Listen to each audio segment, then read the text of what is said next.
पर्ची से, ये पर्ची तो बड़ी खतरनाक है, जब ये निकलती है ना तो होश उड़ जाते हैं लोगों के।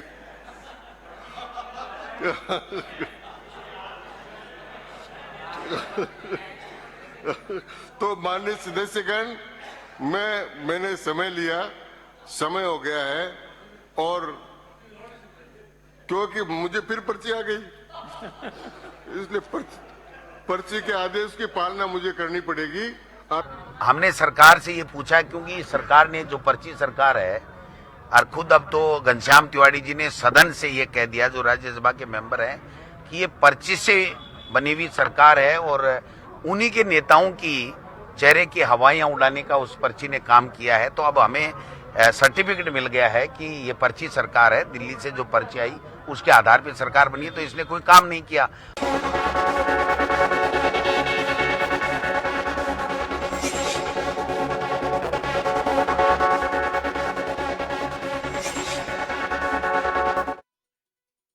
नमस्कार, खास खबर में आप सभी का स्वागत है। मैं हूं डॉक्टर प्रभात। खास खबर में आज हम बात कर रहे हैं पर्ची की।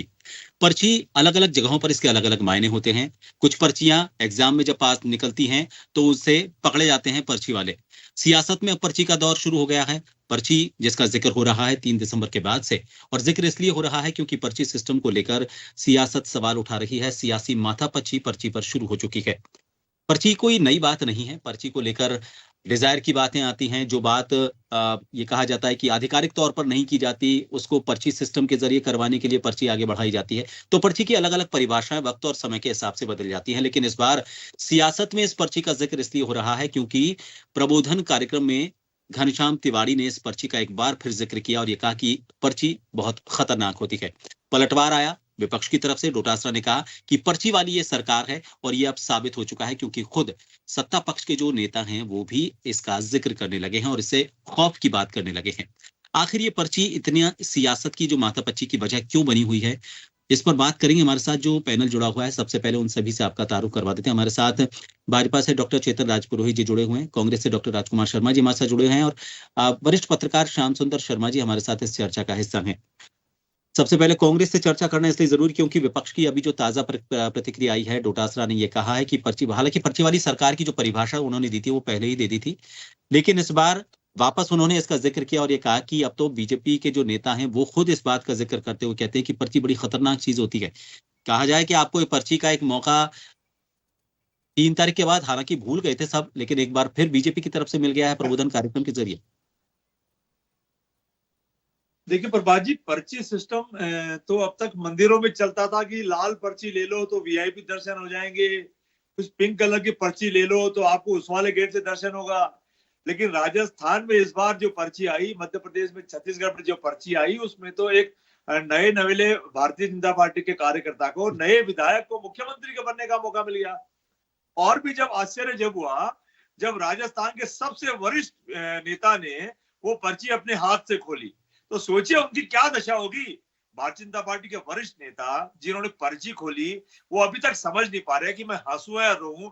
और घनश्याम तिवारी जी ने कल दबी जबान में बात कही थी कि ये पर्ची की सरकार है। आप देख रहे हैं रोजाना दिल्ली से एक पर्ची आती है, उसमें आता है कि गुजरात का एक अफसर आपका सीएमओ संभालेगा, फलाना जगह का आपका अफसर दिल्ली से अब यहाँ आ रहा है। तो ये पर्ची कब तक चलेगी, राजस्थान की जनता बार बार पूछ रही है। आज तकरीबन 50 दिन हो गए, 1 महीने से ऊपर मुख्यमंत्री जी को शपथ लिए हो गए, अभी तक सीएमओ जो बहुत इंपॉर्टेंट मुख्यमंत्री का कार्यालय होता है वो तक सेट नहीं हुआ है। मंत्री अभी भी शपथ ग्रहण अपने कार्यालय में पूजा पाठ में मंत्रोच्चार में लगे हुए हैं।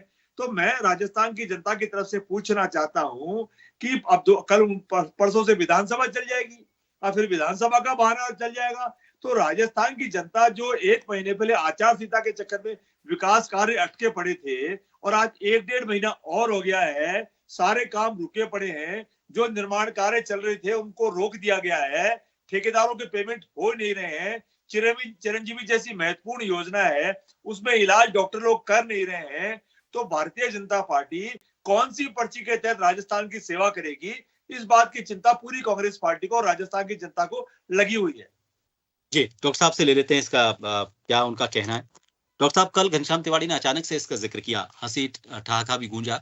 ये बात अच्छी है कि उसको एक अलग अंदाज में, हल्के अंदाज में लेकर और गो ऑन कर दिया गया, लेकिन इतने दिनों बाद ये बात अगर जिक्र हो रहा है इस बात का, तो मतलब घनश्याम तिवाड़ी जो बीजेपी के नेता हैं, उनके जहन में ये बात अभी तक रही है कि उस दिन जो पर्ची को लेकर मामला हुआ, विधायक दल की बैठक में नाम घोषणा से पहले पर्ची जो हाथ में थमाई गई और उसके बाद जो रिएक्शंस आए हैं, उसको उन्होंने भी काफी गंभीरता से सोचा समझा, और उसके बाद चूंकि जहन में अगर बात होती है तो ही इतने दिनों बाद निकल कर आती है, वरना उसको भुला दिया जाता है। देखिए, भारतीय जनता पार्टी और कांग्रेस में फर्क क्या है?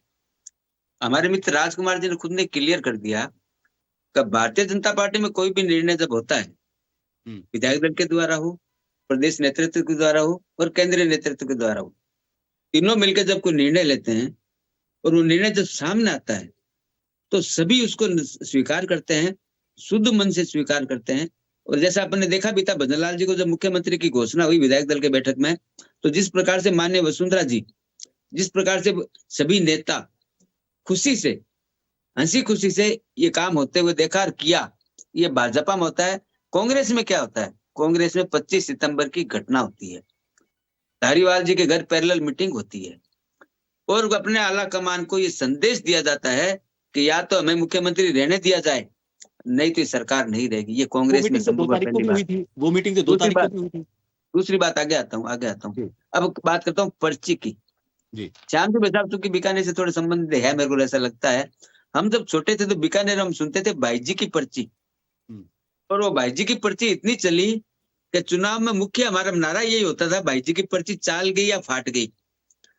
इसलिए होता था ये कि कांग्रेस में पर्ची जो संस्कृति है ये कांग्रेस में बहुत पुरानी है, और जब पुरानी संस्कृति किसी पार्टी के अंदर होती है तो उनको बार बार अपने किए हुए कामों की याद आती है। वो पर्ची उसी का एक हिस्सा है कि हमारे डोटासरा जी को भी पर्ची याद आई कि उन्होंने पर्चियां बहुत चलाई है 4.5 साल तक। डोटासरा जी ने भी चलाई है, सभी कांग्रेस के नेताओं ने चलाई है। इसलिए पर्ची कल्चर का ज्यादा अनुभव कांग्रेस के पास है। भारतीय जनता पार्टी में ऐसा कोई कल्चर ना तो कभी था, ना कभी है, ना कभी रहेगा। अब आता हूँ, बड़ी चिंता कर रहे थे राजस्थान की जनता की, करनी चाहिए, मुख्य विपक्षी दल है, इस बार दर्जा भी मिल गया, सीटें ठीक आई है, नहीं तो 20 में भी अटक गए थे एक बारी। लेकिन मैं एक बात जरूर जानता हूँ, काश ये चिंता 2 महीने पहले कर लेते, काश ये चिंता 5 साल कर लेते तो इनकी सत्ता से इनको मुक्त नहीं होना पड़ता। राजस्थान की जनता इनको सत्ता से बाहर नहीं करती। क्यों नहीं करते हैं ये? इसीलिए नहीं करते हैं कि 4.5 साल तक ये मलाई खाने में लगे रहते हैं और 3 महीने पहले इनको अपना घोषणा पत्र याद आता है, जबकि हमारी सरकार बनने के बाद में 4 गारंटी हमने 4 दिन में पूरी कर दी। ये पूरे राजस्थान की जनता ने देखा। हमने जो गारंटी दी थी उस गारंटी में क्या था? पेपर लीक में एसटीएफ बनाएंगे, बनाई। हमने कहा एंटी गैंगस्टर टास्क फोर्स का गठन करेंगे, हमने किया। हमने कहा महिला थाने हम खोलेंगे, 60 महिला थानों का हमने घोषणा की। हमने कहा हर थाने में महिला डेस्क होगी, हमने घोषणा का लागू किया। क्योंकि कांग्रेस में और बीजेपी में मेन फर्क क्या है? फर्क यह है कि बीजेपी जो कहती है वो करके दिखाती है, इसीलिए जनता सुनती है ना। बीजेपी जब भी सत्ता में आई है पूर्ण बहुमत लेकर आई है। कांग्रेस कभी 92 में अटक जाती है, कभी 99 में अटक जाती है। क्यों अटक जाती है? क्योंकि ये जनता के लिए काम करते ही नहीं है। अगर जनता के लिए काम करने की मानस होता है इनका, तो जो काम इन्होंने 3 महीने में घोषणा की और मोदी जी की गारंटी को जिस प्रकार से राजस्थान की जनता ने अपनाया, विश्वास व्यक्त किया, ये मोदी की गारंटी है, इस पे विश्वास व्यक्त किया और इनको सत्ता से बाहर कर दिया। तो पर्ची सिस्टम है, कांग्रेस को मुबारक हो। इनका पिछले 65 साल से इतिहास रहा है, पर्ची पे ही सरकारें चली है और पर्ची से ही सरकारें इनकी जाती है। जब इनके आला कमान की पर्ची आई तो माननीय गहलोत साहब ने धारीवाल साहब को कहा पैरेलल में विधायक दल की बैठक बुलाओ, और धारीवाल साहब के घर बैठक हुई। और जो वर्तमान में जो खड़गे जी हैं, इनके जो राष्ट्रीय अध्यक्ष हैं, और अजय माकन जी, दोनों बेचारे इंतजार ही करते रहे, विधायक वहां पहुंचे ही नहीं। यही तो कांग्रेस का कल्चर है। कांग्रेस कभी लोक कल्याणकारी काम करते तो कांग्रेस की आज ये हालत नहीं होती। 400 से 40 पे कांग्रेस कभी नहीं आती। और आज भी मैं कहता हूँ हम कर्णपुर चुनाव हारे, हमने शुद्ध मन से स्वीकार किया हम हारे हैं, जनता ने हमें नहीं जिताया, हम हमारी कमियों का विश्लेषण कर रहे हैं। लेकिन कांग्रेस क्या कहती है? ईवीएम खराब है, चुनाव आयोग पर आरोप लगाती है, लोकतांत्रिक संस्थाओं पर आरोप लगाती है। इसीलिए कांग्रेस 40 से 400 पर आई है, क्योंकि कभी ये आत्मविश्लेषण, आत्ममंथन करते ही नहीं है। और इनका लक्ष्य क्या है? एक सूत्रीय लक्ष्य है कि मोदी जी का विरोध करना। करिए, आपका अधिकार है, लेकिन मोदी जी की नीतियों का विरोध करिए। मोदी जी के कोई कार्यक्रम खराब है तो करिए, लेकिन अच्छे कामों की सराहना भी करिए। मोदी जी ने बहुत काम किए भारत की जनता के लिए। इतनी बड़ी फेयर इसलिए कि मैं गिनाने लगूंगा तो सुबह से शाम हो जाएगी, लेकिन योजनाएं पूरी नहीं होगी। विकसित भारत संकल्प यात्रा, जिसके माध्यम से हम आज गांव गांव ढाणी ढाणी में जा रहे हैं। क्यों जा रहे हैं? जनता को राहत देने के लिए जा रहे हैं। उनको ऑन दी स्पॉट वही निर्णय देके हम सिलेंडर दे रहे हैं। उनको जल जीवन मिशन से जल नल का कनेक्शन दे रहे हैं। उनको किसान सम्मान निधि का वितरण कर रहे हैं। तो जो जो काम हम हमारे वंचित रह गए थे प्रधानमंत्री की लोक कल्याणकारी योजनाओं से, उन वंचितों को लाभ देने का काम हमारे मंत्री कर रहे हैं, हमारे विधायक कर रहे हैं, हमारे केंद्रीय मंत्री कर रहे हैं। तो इस सरकार पहले दिन से मिशन मोड में इस राजस्थान की जनता की सेवा कर रही है और परिणाम सामने आने लग गए हैं। बिल्कुल। मैं श्याम जी आपके पास आना चाहूंगा। आपको नहीं लगता चाहिए कांग्रेस बीजेपी के ऊपर आरोप लगाए, बीजेपी कांग्रेस के ऊपर आरोप लगाए, लेकिन पार्टियों में अगर ये पर्ची सिस्टम चलता है तो ये एक तरह से आंतरिक लोकतंत्र जिसे कहा जाता है उस पर बड़ा एक उसके लिए बड़ा घातक हो सकता है कि अगर मान लीजिए पर्चियों से नाम आने हैं तो फिर लोगों जो पदाधिकारी हैं उनसे डिस्कशन वो बिल्कुल उसको कह सकते हैं कि वो हुआ नहीं है। तो एक तरह से आंतरिक लोकतंत्र पर यह हमला कहा जा सकता है क्या किसी भी राजनीतिक दल में अगर कोई पर्ची सिस्टम होता है कि प्रभात जी, बीजेपी की पर्ची खुल गई और सबको दिख गई, क्योंकि राजनाथ सिंह के माध्यम से वसुंधरा को दी गई। वसुंधरा ने पर्ची पढ़ी नहीं, बल्कि राजनाथ को बताना पड़ा कि ये नाम है। तो ऐसी स्थिति में देखिएगा कि पर्ची आई तो सही और उजागर भी हुई। अब चेतन जी कह रहे हमारे यहाँ पर्ची नहीं, पर्ची तो आई, ऐसा बात नहीं आई। और फिर घनश्याम तिवारी ने विधानसभा में नए विधायकों को के प्रशिक्षण के दौरान पर्ची का सिस्टम बताया, क्योंकि विधानसभा में पर्ची सिस्टम बंद हो गया है। अब पर्ची सिस्टम दूर से शुरू होगा नहीं होगा मुझे नहीं पता। विधायक जो प्रतिपक्ष के नेता, प्रतिपक्ष के विधायक होते थे, वो पर्ची के माध्यम से अपनी बात विधानसभा में रखते थे। अब सीपी जोशी ने तो पर्ची सिस्टम बंद किया। बीजेपी ने पर्ची सिस्टम से अपने नेता का डिक्लेरेशन करके बताया कि हम पर्ची सिस्टम शुरू करना चाहते हैं। अब विधानसभा में पर्ची सिस्टम शुरू होगा नहीं, जिस तरह से घनश्याम तिवारी ने जो कुछ कह करके चौंकाया सबको, तो लेकिन ये चर्चा का विषय बनता है। अगर वो नहीं कहते ये सारी बातें तो थोड़ी देर में भूल जा सकता है। लेकिन राजकुमार जी को भी पता है कि 40 दिन बाद इनके भी बिना पर्ची के थोड़ा खुला नाम, जो टीकाराम जूली का नाम आया है, पर्ची खुली नहीं। तो पर्ची आपने भी तो एक लाइन का प्रस्ताव भेजा था और आप वहीं से देखिएगा एक पत्र के माध्यम से मालूम पड़ा कि आप किसको तो प्रतिपक्ष का नेता बनाना चाहते हो और किसको प्रदेश अध्यक्ष रखना चाहते हो। ये आदेश की कॉपी आई, वो पर्ची नहीं तो क्या वो आदेश ही एक तरह से है क्या? तो इसका मतलब पर्ची सिस्टम तो बीजेपी और कांग्रेस दोनों में चलता है। अब देखिएगा चेतन जी कह रहे थे भाया जी की पर्ची, हाँ भाया जी की पर्ची बीटी कल्ला जी के बड़े भाई साहब हैं, उनकी पर्ची चला करती थी कोई जमाने में जब शिक्षा मंत्री होते। इस बार तो नहीं चली थी, उससे पहले वाले शासन में चली थी, जो चेतन जी ने भी किसी को पर्ची दिलाई होगी और पर्ची के माध्यम से काम कराया होगा, इसलिए चेतन जी को याद होगा। लेकिन सिस्टम में देखिएगा जिस प्रकार से विधायक दल की बैठक में जो पहले बहुमत के आधार पर निर्णय होता था वो नहीं होता। ये तो राजकुमार जी को स्वीकार करना चाहिए और चेतन जी को भी स्वीकार करना चाहिए। ये सिस्टम हाईकमान वाला कल्चर बीजेपी में तो नहीं था, पहले कांग्रेस में ज्यादा था। अब बीजेपी ने स्वीकार कर लिया और बीजेपी ने कहा कि हाईकमान जो निर्णय करता है वो सबको मान्य होता है। लेकिन लोकतंत्र में ये हाईकमान वाला निर्णय कितना सफल होता है कितना नहीं होगा, देखिए आने वाला समय में जिस प्रकार से अधिकार छीनने के बजाय अधिकार देने के बजाय अधिकार छीनने की जो बात आती है, उससे लोकतंत्र कमजोर होता है। चाहे राजकुमार जी की पार्टी भी को मानना चाहिए और चेतन जी की पार्टी को भी मानना चाहिए। लेकिन हाँ, लोकतंत्र है तो पर्ची सिस्टम की बजाय जो आपको बहुमत के आधार पर जो निर्णय होना है वो माना जाना चाहिए। अब वो क्यों बंद हो गया है, उसका कारण है कि संगठन कमजोर हो गया है देश का।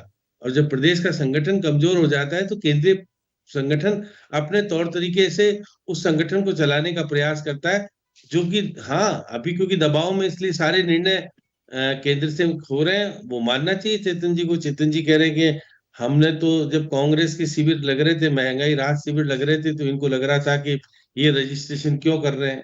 अब इनके शिविरों में यदि रजिस्ट्रेशन होके लाभ दिया जा रहा है तो ये कह रहे हैं कि हम गरीब को लाभ देने का प्रयास कर रहे हैं। तो दोनों में अंतर क्या है मुझे नहीं समझ में आ रहा। अब जो चेतन जी मुझे समझाए कि आखिर आपने कहा 450 का सिलेंडर हमने घोषित किया है, तो फिर 450 का सिलेंडर सबको मिलना चाहिए जो उसके पात्र हैं। पात्र मिले ना मिले, आप देखिए आप राशन कार्ड है नहीं सबके पास, वो सिस्टम में दिक्कत आ रही है। क्योंकि आप फील्ड में जाके देखेंगे तो ये सिस्टम जिस तरह से होना चाहिए वैसे नहीं है। अब आप देखिएगा, ये किसका दोष करे कि कांग्रेस का दोष है, इनका दोष है, क्या है? ये तो सिस्टम में जो है वो सामने आ रहा है, क्योंकि एक लिमिटेशन के अंदर आप लाभ देना चाहते हो, हर एक को लाभ देना नहीं चाहते। पेट्रोल डीजल का पहली कैबिनेट में बैठक में, जैसे कैबिनेट की बैठक 28 को संभावित है, उस कैबिनेट की बैठक में राज्यपाल के अभिभाषण को मंजूरी भी दी जाएगी, और जो निर्णय करके प्रधानमंत्री जी गए उसको स्वीकार भी करना पड़ेगा। और अब वो कांग्रेस बार बार कह रही है कि वो निर्णय भी तो पर्ची से करा लो। अब पर्ची से होगा नहीं होगा मुझे नहीं पता चेतन जी, क्योंकि निश्चित तौर पर जिस तरह की बात कर रहे थे कि भाया जी की पर्ची चर्चित हुआ करती थी, आपकी चर्ची को घनश्याम तिवारी ने पर्ची चर्चित कर दिया, क्योंकि घनश्याम तिवारी कांग्रेस में भी रह के आए, राजकुमार जी की पार्टी में उनकी दाल गली नहीं, तो वो छोड़ करके वापस से अपनी पुरानी वाली पार्टी में आकर के अब राज्यसभा के सदस्य बनने के बाद उनको पर्ची का सिस्टम याद रहा, और विधानसभा के नव विधायकों को जो प्रशिक्षण दे रहे थे तो उन्होंने कहा कि विशेषाधिकार हनन का दुरुपयोग और सदुपयोग कैसे होता है, तो वो ये पर्ची का माध्यम बता रहे हैं कि पर्ची के सिस्टम से दुरुपयोग होता है या सदुपयोग होता है। ये तो विधानसभा का सिस्टम अलग है, लेकिन राजनीतिक पार्टियों में जिस प्रकार का धारणा, जिस प्रकार की बातें सामने आ रही है, उससे कमजोर लोकतंत्र होता है। लोकतंत्र को मजबूत करने के लिए जो अधिकार विधायकों को चुनने का होना चाहिए उनको दिया जाना चाहिए, वो अब चेतन जी की पार्टी में ना राजकुमार, दोनों की पार्टियों ने अधिकार छीन लिए हैं। केवल ये एक लाइन का प्रस्ताव राजकुमार जी की पार्टी की तरफ से जाता है कि हम केंद्र को, नेतृत्व को हम अपना अधिकार सौंपते हैं, वो जो भी निर्णय करेगा हम मानेंगे। जिस प्रकार के टीकाराम जूली का जो निर्णय हुआ है, राजकुमार जी आप बता दो, विधायक दल में तो हुआ नहीं था निर्णय, निर्णय तो ऊपर ही हुआ है, और राजनीतिक तौर पर परिप्रेक्ष्य में जो किस तरह से निर्णय आपके लिए लाभकारी होगा वही निर्णय हुआ है, वो आपको, आप कह रहे हो सबको मान्य है, क्योंकि उनका निर्णय इसलिए मान्य है क्योंकि 25 तारीख को निर्णय होने नहीं दिया गया, इसलिए मान्य नहीं हुआ। ये बात सही है, जिस तरह चेतन जी बार बार जो कह रहे थे कि भाई 25 तारीख को तो बगावत का खेल हुआ, लेकिन अभी टीकाराम जूली जो 40 दिन बाद, अब निर्णय ऊपर से हुआ, नीचे से तो हुआ नहीं। और गोविंद सिंह डोटासरा तो सपने सजो के बैठे थे कि मैं कैबिनेट मिनिस्टर बन जाऊंगा, उसका सारे लाभ ले लूंगा, लेकिन पार्टी का नहीं, आपको तो अपने जिस पद पर हो उसको बरकरार रखना है। आप टीकाराम जूली को हाथ में देंगे और वो विधानसभा में भाजपा की सरकार जो भजनलाल बनी है उसको चुनौती देने का काम करेगा। अब देखिएगा, लोकतंत्र है, लोकतंत्र में सबको अधिकार है, जिसको दायित्व मिलता है वो दायित्व निभाता है, वो निश्चित रूप से उस परंपरा को आगे बढ़ाता है या क्या कुछ करता है, वो सब चीजें हैं। लेकिन लोकतंत्र को कमजोर पर्ची करती है, तो उस पर्ची सिस्टम को खत्म किया जाने की जरूरत है। दोनों ही पार्टी में होना चाहिए, एक तो नहीं, सब जगह जिसको अधिकार जहां मिले होना चाहिए। लोकतंत्र मजबूत रहेगा तो ये सब पार्टी भी रहेंगी, और सरकारें तो आएगी जाएगी, सरकार का कोई है नहीं, सरकार आती है जाती है, कभी किस दल की होती है कभी किस दल की होती है, जब भी तो लोकतंत्र खूबसूरत होता है। और हमारे यहाँ लोकतंत्र में तो सत्ता का हस्तांतरण बड़े आसानी से हो जाता है, विदेशों में और कई जगहों पर बहुत सारी चीजें जब देखते हो, आपने देखा पाकिस्तान में क्या होता है या बाकी जगहों पर क्या होता है, सारी बातें देखने को मिलती है। तो लोकतंत्र की खूबसूरती तो है प्रदेश में, हमारे देश में, जो कायम रहनी चाहिए। लेकिन जिसको अधिकार मिला हुआ है उसको पर्ची सिस्टम से खत्म करने का अधिकार ना किसी पार्टी को होना चाहिए, ना किसी केंद्रीय नेतृत्व को होना चाहिए। बिल्कुल आपने सही कहा राजकुमार जी। पर्ची सिस्टम, देखिए पर्ची का मतलब ये नहीं कि कोई लिखित कागज है जिस पर कुछ नाम लिखे हैं, लेकिन ये बात सही है कि आज बार बार कोई किसी भी फैसले को लेकर बात कही जाती है। जैसे 40 दिन का अगर इंतजार था तो फैसला, या फिर इसके अलावा भी और भी हम कारणों, कोई भी फैसले की बात करें तो यह कहा जाता है कि आला कमान की तरफ से फैसला होगा, आला कमान फैसला करेगा। जब एक आंतरिक लोकतंत्र बचा हुआ है, अब चाहे मैं ये बात करूं, कांग्रेस की बात करूं, तो कांग्रेस में भी 40 दिन तक अगर टीकाराम जूली या फिर प्रदेशाध्यक्ष और विपक्ष नेता प्रतिपक्ष को लेकर नाम का इंतजार रहा, बीजेपी आरोप भी लगाती रही कि वो हम पर क्या आरोप लगा रहे हैं, उनकी तरफ से अभी तक ये पता नहीं चल पाया है कि कौन नेता प्रतिपक्ष होगा। इतने दिनों तक इंतजार अगर आंतरिक लोकतंत्र होता तो हो जाता, नामों का जिक्र हो जाता, लेकिन आला कमान का इंतजार रहा। कहा तो ये भी जा सकता है पर्ची के समतुल्य माना जाए, इसको पर्ची के बराबर ही माना जाए कि जब तक वहां से कोई नाम की घोषणा नहीं हो जाएगी तब तक इधर से कोई फैसला नहीं होगा। बात तो ठीक कह रहे हैं आप। मीटिंग तो राजस्थान के अंदर ही होती है। राजस्थान में सारे विधायक अपनी राय इकट्ठी करके और आलाकमान के पास भिजवा देते हैं। आलाकमान हमारा थोड़ा इस बार व्यस्त रहा, थोड़ी देरी हुई है, लेकिन हमको ये था कि मुख्यमंत्री बनेंगे, मंत्री बनेंगे, विभागों का बंटवारा होगा। कांग्रेस पार्टी ने भारतीय जनता पार्टी को मौका दिया लगभग 50 दिन तक कि राजस्थान की सेवा करो। विपक्ष का काम तो तब हो जब सरकार चालू हो। सरकार तो अभी तक चालू नहीं हुई है। सरकार तो जयपुर, दिल्ली, नहीं देवताओं के डोगरा, कांग्रेस के दिल्ली जाना। सत्ता मैं पिछले कुछ दिनों का अगर 6 महीने के फैसलों की बात करूं, अगर हम उस वक्त के तत्कालीन मुख्यमंत्री से कोई बात करते, डोटासर से कोई बात करते, तो ये उनकी मीटिंग्स में यही कहा जाता था कि हमने सर्वमान्य फैसला आलाकमान पर छोड़ दिया है, जो आलाकमान फैसला लेंगे वो हमें मंजूर होगा। इसे क्या माना जाए फिर? आलाकमान, हर पार्टी का आलाकमान उस पार्टी का मुखिया होता है, बॉस होता है।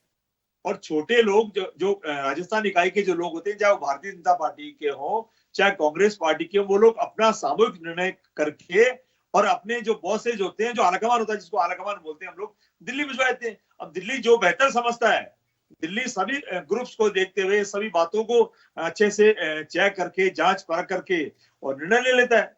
लेकिन मैं ये कह रहा हूं कि 50 दिन तक हमने भारतीय जनता पार्टी को मौका दिया कि राजस्थान की सेवा चालू करो, लेकिन भारतीय जनता पार्टी अभी दिल्ली की यात्राएं पूरी नहीं हुई है, देवताओं के डोगने की यात्राएं पूरी नहीं हुई है, माला स्वागत पहनने की यात्राएं पूरी नहीं हुई है, कार्यालयों में अभी तक पदभार ग्रहण नहीं हुए हैं, इनके दफ्तर अभी तक सेट नहीं हुए हैं, एक भी आईपीएस का ट्रांसफर अभी तक नहीं हुआ है।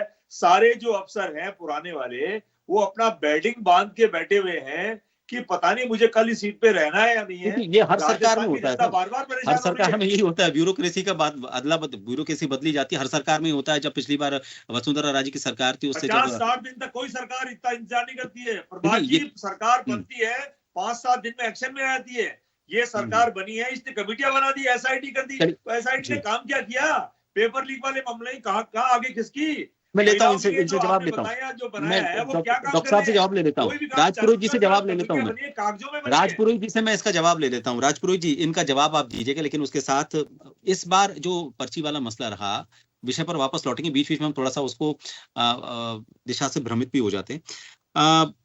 पंक्ति नहीं, पर्ची भारी पड़ी इस बार चाहे हम मध्य प्रदेश की बात करें, छत्तीसगढ़ की बात करें या राजस्थान की बात करें, पंक्ति प्रमुखता में नहीं रही, क्योंकि जो भी नाम सामने आए मुखिया के तौर पर, वो अंतिम पंक्ति के आए, और सारे के सारे नामों में जो घोषणा करवाई गई, वो घोषणा करवाई गई जो भी मुख्यमंत्री उस वक्त थे उनके नाम, जो मतलब उसको तो निवर्तमान ही माना जाए।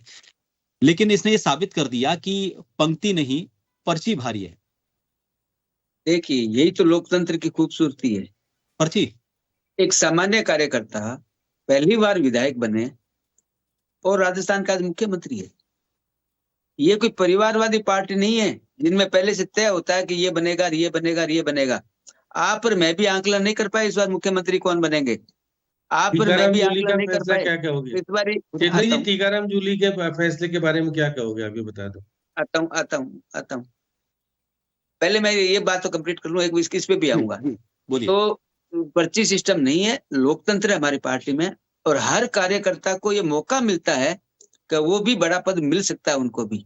ये पहली बात। दूसरी बात, हमारे मित्र राजकुमार जी ने बहुत अच्छी बात की कि हमने इनको मौका दिया।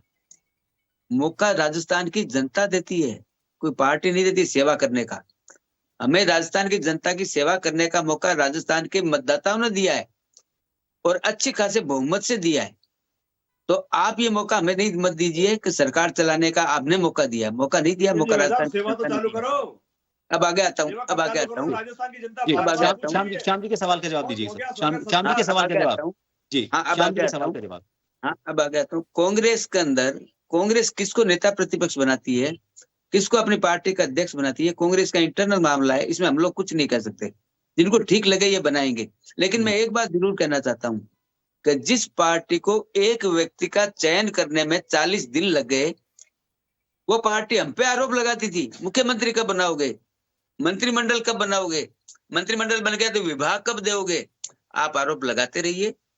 सरकार ने आपको मौका नहीं दिया है, राजस्थान जनता ने आपको आरोप लगाने का मौका दिया 5 साल तक। 5 साल तक आप ये काम करिए। अगर ये काम मैंने पहले भी कहा था, अगर ये काम आप पहले करते तो सरकार ही नहीं जाती आपकी।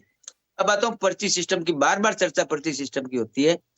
भारतीय जनता पार्टी में मैंने पहले ही भी कहा था कि 3 टायर व्यवस्था है हमारी, प्रदेश नेतृत्व, विधायक दल की बैठक और केंद्रीय नेतृत्व। आपने देखा होगा कि सब काम हमारे विधिवत रूप से संपन्न हुए, और जब एक नाम सामने आया भजन लाल जी का, तो जिस प्रकार से घोषणा की गई, हमारे प्रदेश कार्यालय के अंदर ही घोषणा की गई, और जिस खुशी से शहर से उसको स्वीकार करके और सभी एक सूत्री लक्ष्य के साथ राजस्थान की जनता की सेवा में लग गए। ये भारतीय जनता पार्टी में संभव है, ये कांग्रेस में संभव नहीं है। कांग्रेस में अगर ऐसा होता तो 25 सितंबर की घटना नहीं होती और राजस्थान को एक नया मुख्यमंत्री उसमें मिल चुका होता। अजय माकन जी और खड़गे जी बेरंग दिल्ली वापस नहीं जाते बेइज्जती करा करके। अब आता हूँ सेवा की बात की। बिल्कुल हम लोग को है ना, श्याम जी साहब ने बात की, सिलेंडर की भी बात की और हमारे कैंपों की भी बात की। मैं एक बात निश्चित रूप से जानता हूँ, गुलाबी कैंपों में भारत विकसित संकल्प यात्रा में दोनों में अंतर क्या है? श्याम जी साहब, अंतर यह है कि कांग्रेस सरकार ने घोषणा की थी कि हम सभी बीपीएल पर लोगों को 450 रुपए में सिलेंडर देंगे या 500 रुपए में सिलेंडर देंगे। तो आप एक बात बताइए, जब सभी को देना है तो फिर काय का रजिस्ट्रेशन, काय का री रजिस्ट्रेशन? हम लोग क्या कर रहे हैं? हम लोग ये कर रहे हैं जो वंचित रह गए योजना से जो वंचित रह गए हैं उनको लाभ दे रहे हैं। हम री रजिस्ट्रेशन या रजिस्ट्रेशन का काम नहीं कर रहे हैं, हम उन लोगों को लाभ दे रहे हैं जो योजना से वंचित रह गए किसी कारणों से, और लाभ देने का काम हम कोई एहसान नहीं कर रहे हैं। ये हमारा धर्म है, हमें जनता ने चुना। टिप्पणी ले लेता हूँ सर, समय कम है। आखिरी टिप्पणी हमारे श्याम जी हमारे साथ हैं, उनसे एक आखिरी टिप्पणी ले लेता हूँ। श्याम जी, इस बार पर्ची सिस्टम में जो देखने को मिला खास बात जिन पर मुझे लगता है कि बात हो सकती है, समय कम है, हालांकि मैं कम समय में आपसे चाहूंगा, पर्ची उन विधायकों पर भारी पड़ी जिन्होंने लॉबिंग की। पर्ची उसके हाथ में थमाई गई जो दिग्गज था, और साथ में जिसको पर्ची थमाई गई वो उसका पत्ता कट हो गया। देखिए प्रभात जी, चेतन जी स्वीकार क्यों नहीं कर लेते हैं कि हमारे यहाँ पर्ची सिस्टम उजागर हो गया, कांग्रेस के यहाँ पर्ची सिस्टम उजागर नहीं हुआ? उसको स्वीकार कर लीजिए कि हमारे यहाँ पर्ची आई थी, कहाँ से आई थी? राजनाथ सिंह पर्ची लाए थे, राजनाथ सिंह कान में भी कह सकते थे भाई ये नाम है, ये डिक्लेयर कर दो। पर्ची दी गई, ये दिखाया गया कि मैं नहीं कर रहा हूँ फैसला तो वहां से आया है दिल्ली से। उस फैसले का जानकारी वसुंधरा जी को देनी है। वसुंधरा जी ने पर्ची पढ़ के नाम नहीं बताया क्योंकि वो घबरा गई, क्योंकि वो तो सोचती थी पर्ची में मेरा नाम है, पर्ची में नाम तो किसी और का था। तो इसलिए निश्चित जब घनश्याम तिवारी ने विधानसभा में जिस रहस्य को उजागर किया, चेतन जी उसको स्वीकार करो ना। जब घनश्याम तिवारी को कहते भाई वो वहां बोल रहे थे जहां पक्ष विपक्ष दोनों के विधायक बैठे हुए थे और 9 विधायक थे, नए विधायक थे, जिनको सिखाया जा रहा था कि देखिएगा विशेषाधिकार हनन में किस प्रकार से पर्ची सिस्टम से बिगड़ता है मामला, और पर्ची सिस्टम से तबादले का है सिफारिश का मामला। अब आपके यहाँ सिफारिश रहेगी नहीं रहेगी पता नहीं, अभी तो सिस्टम शुरू हुआ है। अब देखिए टाइम का तो है, सरकार जिसकी होती है वो सिस्टम को कैसे डेवलप करता है। क्या प्रधानमंत्री जी तो मना करके गए कि पर्ची सिस्टम नहीं होना चाहिए, सिफारिश सिस्टम नहीं होना चाहिए। अब ये अच्छी बात है, अगर ये परंपरा मेरिट के आधार पर तबादले होते तो अच्छी बात है, इसमें कोई दिक्कत नहीं है। लेकिन मेरिट के आधार पर तबादले होंगे नहीं होंगे ये तो कभी समय बताएगा। देखिए आज हम किसी की घोषणा करने के बजाय अभी कुछ समय देना चाहिए। अब कांग्रेस में था डिजायर सिस्टम, बिना डिजायर के विधायक की मर्जी के बिना अधिकारी नहीं लगते थे, उनके क्षेत्र से कोई आता जाता नहीं था। ये सिस्टम वो बिगाड़ने का काम करते हैं। अब अशोक जी की सरकार को बनाए रखने के लिए सब जरूरी था, इसलिए राजकुमार जी बोल नहीं पा रहे क्योंकि जरूरी था इसलिए लागू था। अब भजनलाल जी की सरकार तो ये सब कुछ लागू होगा नहीं होगा, अभी उनके ऊपर आरोप लगाना ठीक नहीं है क्योंकि अभी तक वो सिस्टम जो लागू होना चाहिए नहीं हो पाया। अब चेतन जी बार बार भाया जी की पर्ची को याद करते हैं लेकिन खुद की पर्ची का जिक्र करके कुछ बात नहीं करते। वो कहते हैं नहीं हमारे यहाँ तो कुछ हुआ ही नहीं। तो देखिए ये सब चीजें राजनीतिक परिप्रेक्ष्य में पर्ची हमेशा सिस्टम को बिगाड़ने का काम करती है। इसलिए विधानसभा में पर्ची जीवित रखो। जो सीपी जोशी ने पर्ची सिस्टम को समाप्त किया क्योंकि प्रतिपक्ष के लोगों को अपनी बात रखने का अधिकार अगर पर्ची देती है तो वो सिस्टम अच्छा है, लेकिन किसी के अधिकार छीनने का काम अगर पर्ची करती है तो वो सिस्टम खत्म होना चाहिए। बिल्कुल आपने सही कहा। बिल्कुल आपने मेरे ख्याल से लास्ट की लाइन में बिल्कुल सीधी सी आपने एक बात जो पूरा निचोड़ सामने रख दिया कि आंतरिक लोकतंत्र बनाए रखने, अधिकारों को छीनने का नहीं, अधिकारों को देने के लिए अगर पर्ची सिस्टम जीवित रहे तो बढ़िया है। पहले पर्चियां या अभी पर्चियां उन काम के लिए दी जाती है जिनको आधिकारिक तौर पर नहीं किया जा पाता है, उनके लिए पर्चियां खिसका दी जाती है क्योंकि उनको ऑन डॉक्यूमेंट नहीं लाया जा सकता है। खैर, लेकिन पर्चियां किस तरह से पेश की जा रही हैं और उससे कितना राजनीति पर या पर हालात पर असर पड़ रहा है और लंबे वक्त में उनका कितना अच्छा या बुरा असर रहेगा ये जरूर देखना होगा। क्योंकि अगर 12 जनवरी को जो पर्ची सामने आई उसके बाद अगर करीब 1 महीने, 12 दिसंबर को जो पर्ची सामने आई उसके करीब 1 महीने बाद 16 जनवरी को एक बार फिर राजनीति में नए विधायकों के बीच अगर ये चर्चा वापस खड़ी होती है, शुरू होती है, तो कोई ना कोई बात जरूर रही होगी। लेकिन ये बात सही है कि अगर पर्ची किसी भी तरह से नुकसानदायक साबित होती है किसी भी मायने में, तो उस पर विचार और उस पर बातचीत जरूर की जानी चाहिए, और अगर कहीं अच्छी भी साबित होती है तो उसका भी जिक्र किया जाना चाहिए। फिलहाल पर्ची को लेकर हमारे साथ इस खास खबर में चर्चा में इतना ही। दीजिए इजाजत, नमस्कार।